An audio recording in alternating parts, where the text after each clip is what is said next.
Good evening, Jenna. Welcome to bedtime. Tonight, per your request, I will be reading Alice's Adventures in Wonderland by Lewis Carroll. In this lovely little paperback version from Barnes & Noble that combines the original adventure with its sequel. We'll start off with this lovely little poem about the golden afternoon. All in the golden afternoon, full leisurely we glide, for both our oars with little skill by little arms are plied, while little hands make vain pretense our wanderings to guide. Ah, cruel three, in such an hour, beneath such dreamy weather, to beg a tale of breath too weak to stir the tiniest feather. Yet what can one poor voice avail against three tongues together? Imperious Prima flashes forth her edict to begin it. In gentler tones, Secunda hopes there will be nonsense in it, while Tertia interrupts the tale, not more than once a minute. Anon, to sudden silence won, in fancy they pursue, the dream child moving through a land of wonders wild and new. In friendly chat with bird or beast, and half believe it true. And ever as the story drained the wells of fancy dry, and faintly strove that wary one to put the subject by, the rest next time, it is next time, the happy voices cry. Thus grew the tale of Wonderland, as slowly, one by one, and quaint events were hammered out. And now the tale is done, and home we steer a merry crew beneath the setting sun. Alice, a child's story take, and with a gentle hand, lay it where childhood's dreams are twined in memory's mystic band, like pilgrims' withered wreath of flowers plucked in a far-off land. The next one is a little story about Christmas, but it's not quite that time of year, so I'll be going to the beginning of it now. Thumbing past the table of contents, we come to chapter 1, Down the Rabbit Hole. Alice was beginning to get very tired of sitting by her sister on the bank and of having nothing to do. Once or twice she had peeped into the book her sister was reading, but it had no pictures or conversations in it. And what is the use of a book, thought Alice, without pictures or conversations? So she was considering, in her own mind, as well as she could, for the hot day made her feel very sleepy and stupid. Haven't we all been there? Whether the pleasure of making a daisy chain would be worth the trouble of getting up and picking the daisies, when suddenly a white rabbit with pink eyes ran close by her. There was nothing so very remarkable in that, nor did Alice think it so very much out of the way to hear the rabbit say to itself, oh dear, I shall be too late." When she thought it over afterwards, it occurred to her that she ought to have wondered at this, but at the time it all seemed quite natural. But when the rabbit actually took a watch out of its waistcoat pocket and looked at it, and then hurried on. Alice started to her feet, for it flashed across her mind that she had never before seen a rabbit with either a waistcoat pocket or a watch to take out of it. And, burning with curiosity, she ran across the field after it and was just in time to see it pop down a large rabbit hole under the hedge. In another moment, down went Alice after it, never considering how in the world she was to get out again. The rabbit hole went straight on like a tunnel for some way, and then dipped suddenly down, so suddenly that Alice had not a moment to think about stopping herself before she found herself falling down what seemed to be a very deep well. Either the well was very deep, or she fell very slowly. There he is. For she had plenty of time as she went down to look about her and to wonder what was going to happen next. First, she tried to look down and make out what she was coming to, but it was too dark to see anything. Then she looked at the sides of the well and noticed that they were filled with cupboards and bookshelves.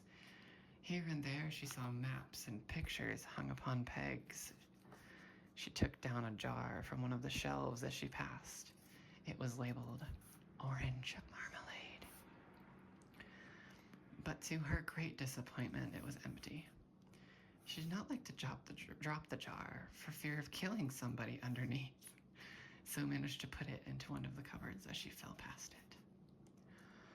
Well, thought Alice to herself, after such a fall as this, I shall think nothing of tumbling downstairs. How brave they'll think me all the time at home. Why, I wouldn't say anything about it, even if I fell off the top of the house. Which was very likely true. Down, down, down. Would the fall never come to an end? I wonder how many miles I've fallen by this time, she said aloud. I must be getting somewhere near the center of the earth. Let me see, what would be 4,000 miles down? I think, for you see, Alice had learnt several things of this sort in her lessons in the schoolroom, and though this was not a very good opportunity for showing off her knowledge, as there was no one to listen to her, still, it was a very good practice to say it over. Yes, that's about the right distance. But then I wonder what latitude and longitude I've got to. Alice had not the slightest idea what latitude was, or longitude either, but she thought they were nice, grand words to say. Presently, she began again. I wonder if I shall fall right down through the earth. How funny it'll seem to come out amongst the people that walk with their head downwards. The antipathies, I think. She was rather glad there was no one listening this time, as it didn't sound at all the right word. The Antigonies, I wonder. But I shall have to ask them what the name of the country is, you know. Please, ma'am, is this New Zealand? Australia? And she tried to curtsy as she spoke. Fancy curtsying as you're falling through the air. Do you think you could manage it? And what ignorant little girl shall think me for asking? No, it'll never do to ask. Perhaps I shall see it written up somewhere. Down, down, down. There was nothing else to do, so Alice soon began talking again. Dinah will miss me very much tonight, I should think. Dinah was the cat. I hope they'll remember her saucer of milk at tea time. Dinah, my dear, I wish you were down here with me. There are no mice in the air, I'm afraid, but you might catch a bat, and that's very much like a mouse, you know. But do cats eat bats, I wonder? And here Alice began to get rather sleepy, and went on saying to herself in a dreamy sort of way, do cats eat bats? Do cats eat bats? And sometimes, do bats eat cats? For, you see, as she couldn't answer either question, it didn't much matter which way she put it. She felt... There she is. She felt she was dozing off, and had just begun to dream that she was walking hand in hand with Dinah and was saying to her, very earnestly, "Now, Dinah, tell me the truth. Did you ever eat a bat?" When suddenly, thump, thump, down she came upon a heap of sticks and dry leaves, and the fall was over at last. Alice was not a bit hurt, and she jumped up to her feet in a moment. She looked up, but it was all dark overhead. Before her was another long passage, and the white rabbit was still in sight. I just need a quick drink.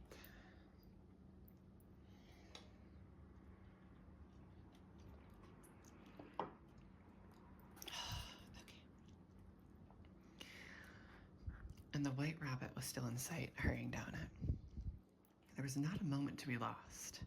Away went Alice like the wind, and was just in time to hear it say, as it turned a corner, "Oh, my ears and whiskers, how late it's getting."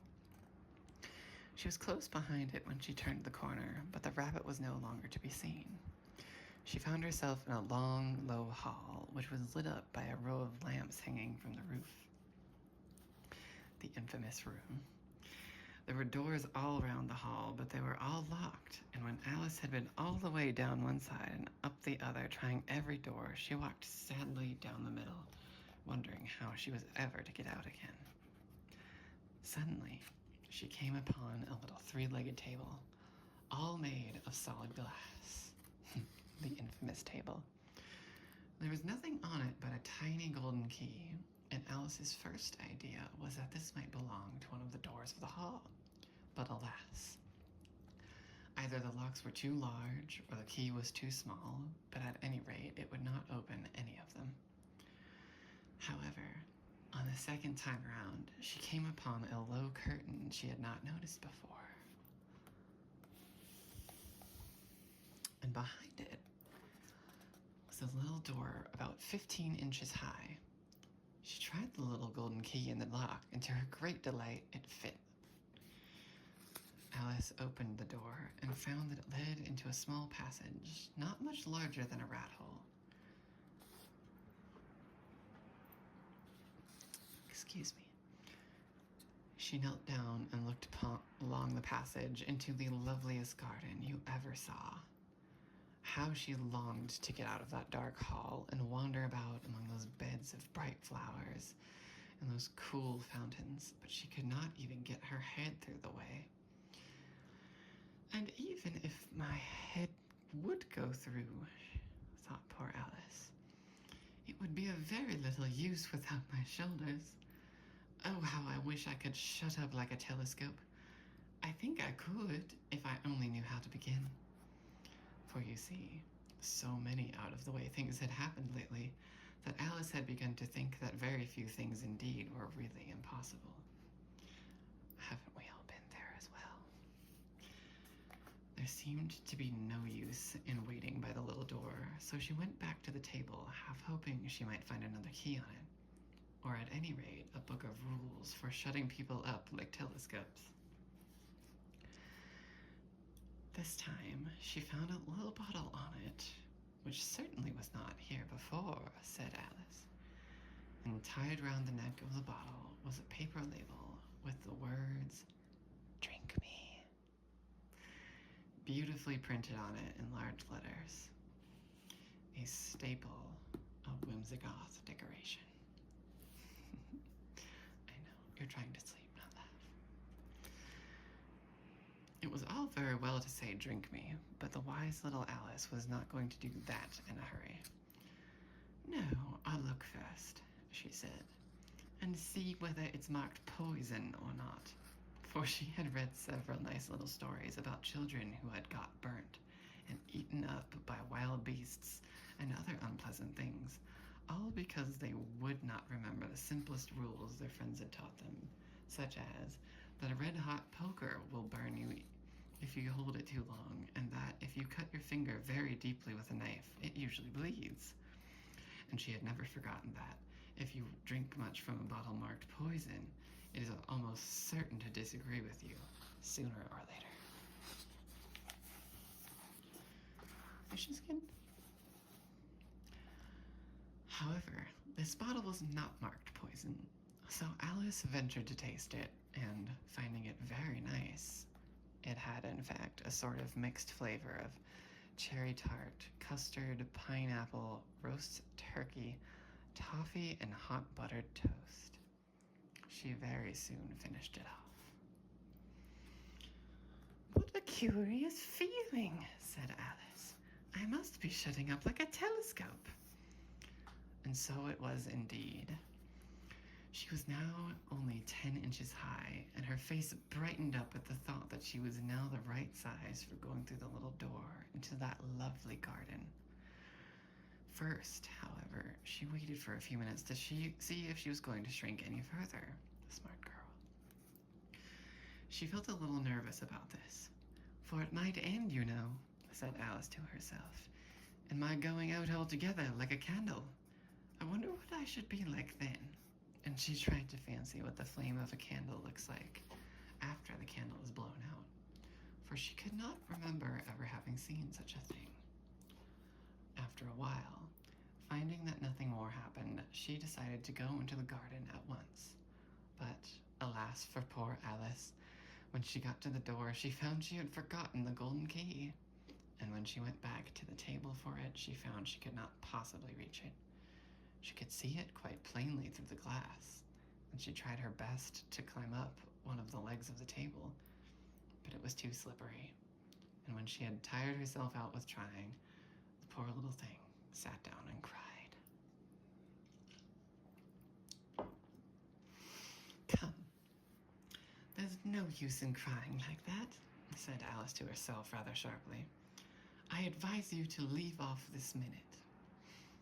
Don't we all feel that? She generally gave herself very good advice, though she very seldom followed it. And sometimes she scolded herself so severely as to bring tears into her eyes. And once she remembered trying to box her own ears for having cheated herself in a game of croquet she was playing against herself. For this curious child was very fond of pretending to be two people. "Hi, how are you?"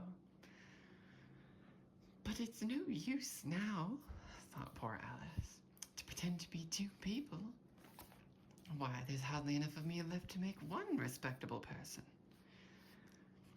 Soon her eye fell on a little glass box that was lying under the table.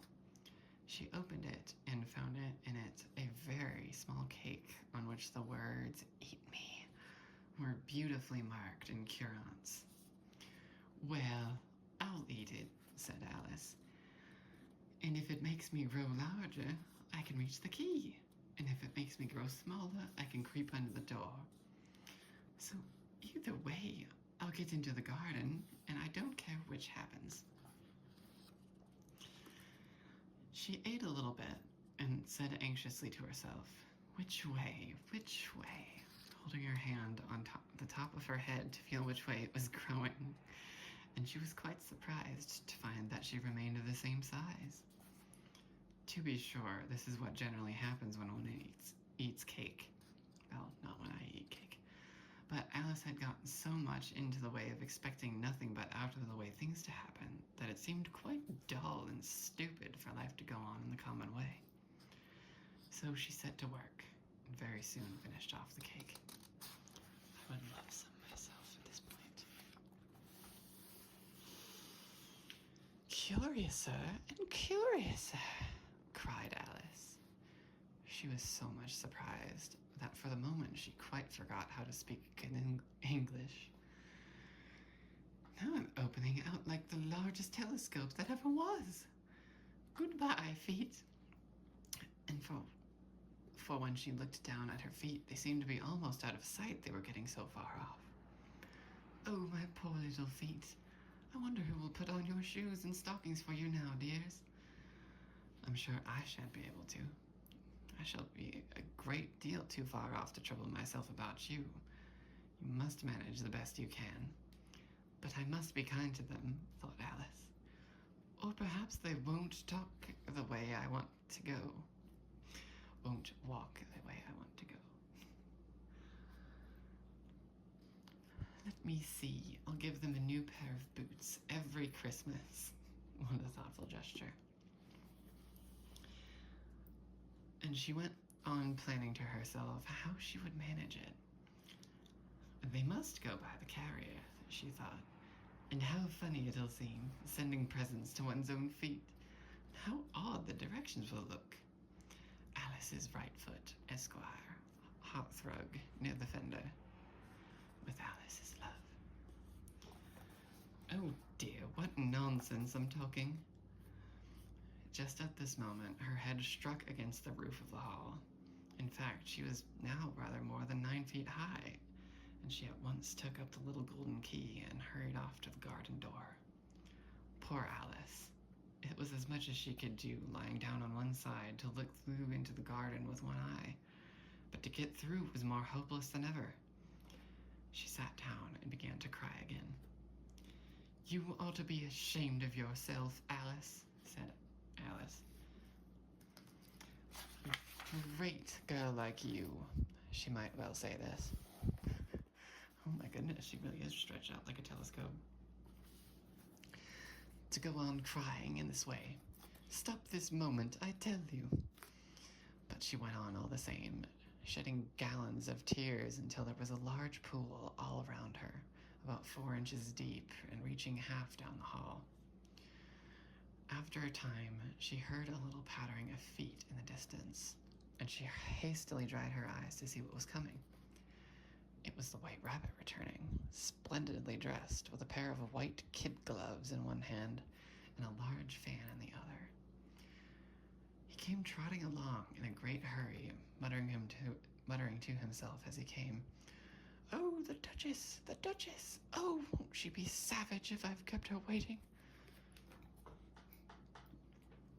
Alice felt so desperate that she was ready to ask help of anyone, so when the rabbit came near her, she began, in a low, timid voice, "If you please, sir." The rabbit started violently, dropped the white kid gloves and the fan, and scurried away into the darkness as hard as he could go. Alice took up the fan and gloves, and as the hall was very hot, she kept fanning herself all the time she went on talking. "Dear, dear, how queer everything is today." I know I am. And yesterday things went on just as usual. I wonder if I've been changed in the night. Let me think. Was I the same when I got up this morning? I almost think I can remember feeling a little different.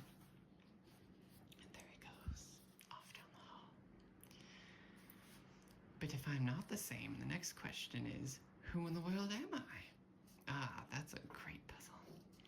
And she began thinking over all the children she knew that were of the same age as herself, to see if she could have been changed for any of them.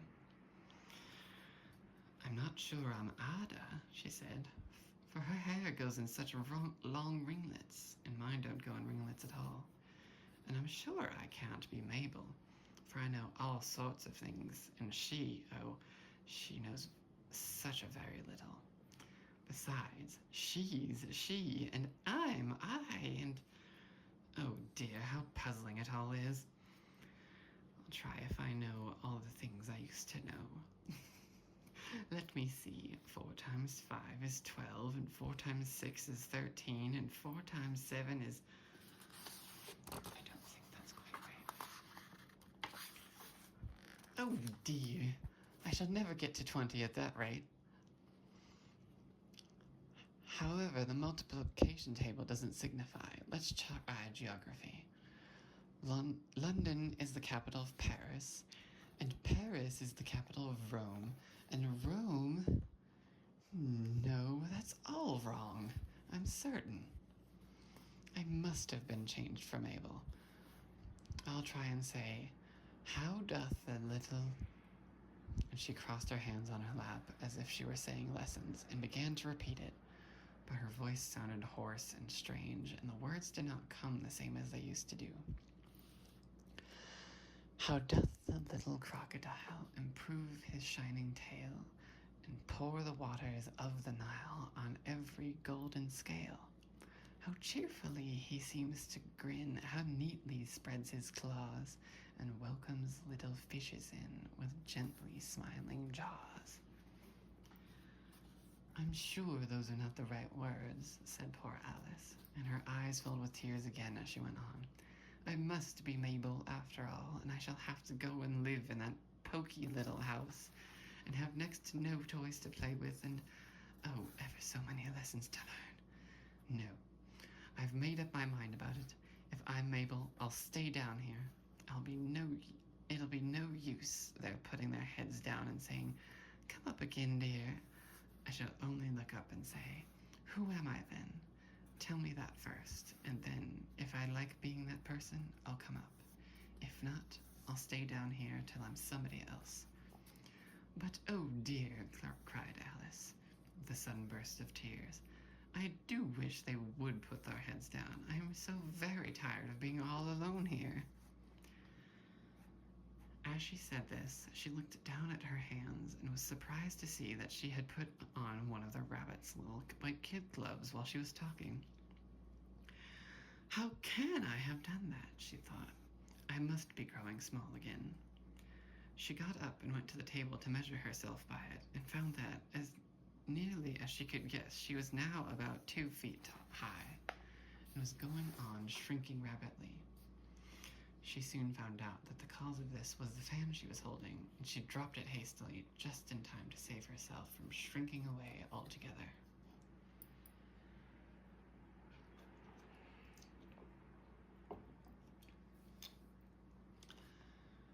That was a narrow escape, said Alice, a good deal frightened at the sudden change.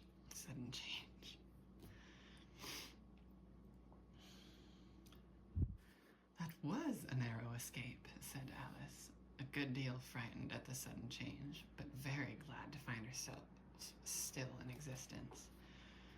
And now for the garden.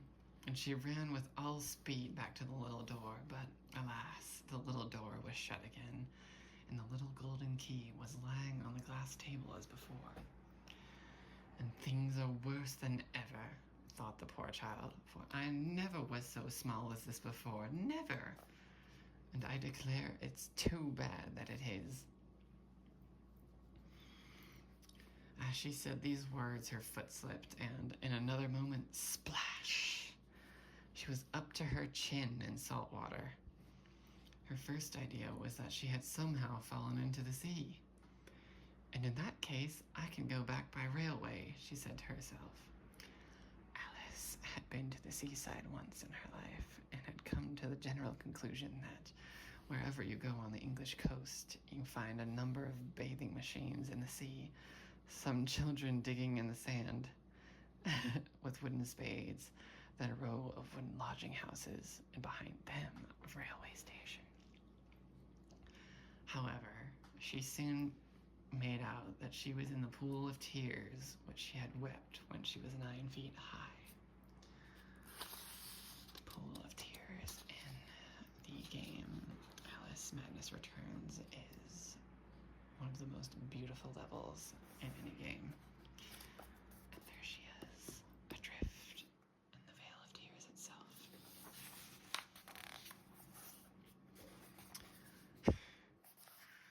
Oh dear, I do wish I hadn't cried so much, said Alice as she swam about, trying to find her way out. I shall be punished for it now, I suppose, by being drowned in my own tears. That will be a queer thing, to be sure. However, everything is queer today. Just then, she heard something splashing about in the pool a little way off, and she swam nearer to make out what it was. At first, she thought it must be a walrus or a hippopotamus, but then she remembered how small she was now, and she soon made out that it was only a mouse that had slipped in like herself. Would it be of any use now, thought Alice, to speak to this mouse? Everything is so out of the way down here that I should think it very likely it can talk. At any rate, there's no harm in trying. So she began, "Oh, Mouse, do you know the way out of this pool? I am very tired of swimming about here.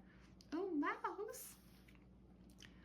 Alice thought this must be the right way of speaking to a mouse. She had never done such a thing before, but she remembered having seen, in her brother's Latin grammar, a mouse, of a mouse, to a mouse, a mouse.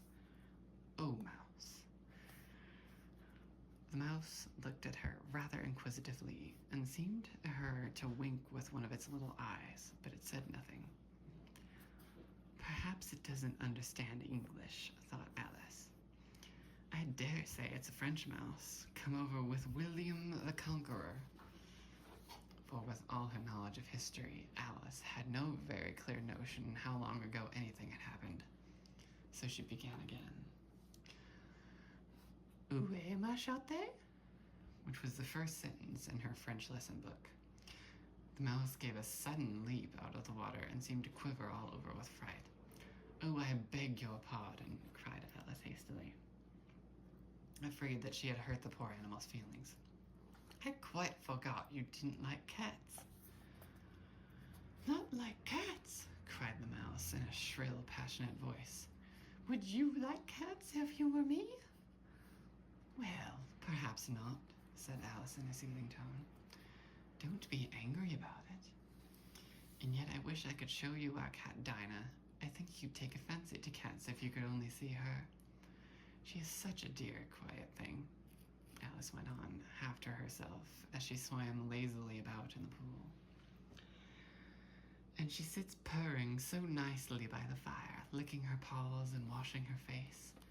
And she is such a nice, soft thing to nurse. And she's such a capital one for catching mice." "Oh, I beg your pardon," cried Alice again, for this time the mouse was bristling all over, and she felt certain it must be really offended. "We won't talk about her any more, if you'd rather not." "We indeed," cried the mouse, who was trembling down to the end of its tail.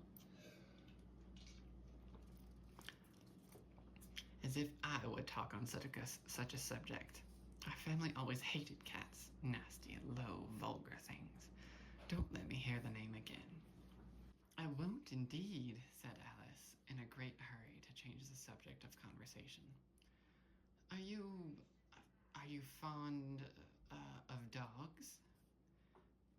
The mouse did not answer, so Alice went on eagerly. "There is such a nice little dog near our house. I should like to show you. A bright little eyed terrier, you know, with such long curly brown hair. And it'll fetch things for you when you throw them, and it'll sit up and beg for its dinner and all sorts of things. I can't remember half of them. And it belongs to a farmer, I suppose, you know. And he says it's so useful, it's worth £100. He says it kills all the rats and—" "Oh, dear," cried Alice in a sorrowful tone. "I'm afraid I've offended it again." For the mouse was swimming away from her as hard as it could go, and making quite a commotion in the pool as it went. So she called softly after it, "Mouse dear, do come back again, and we won't talk about cats, or dogs either, if you don't like them." When the mouse heard this, it turned around and swam slowly back to her. Its face was quite pale, with passion, Alice thought, and it said in a low, trembling voice, "Let us get to the shore, and then I'll tell you my history, and you'll understand why it is I hate cats and dogs." It was high time to go, for the pool was getting quite crowded with the birds and animals that had fallen into it. There was a duck and a dodo, a lory and an eaglet, and several other curious creatures. Alice led the way, and the whole party swam to the shore. Which leads us to Chapter 3, A Caucus Race in a Long Tail. Love these little footnotes in the book.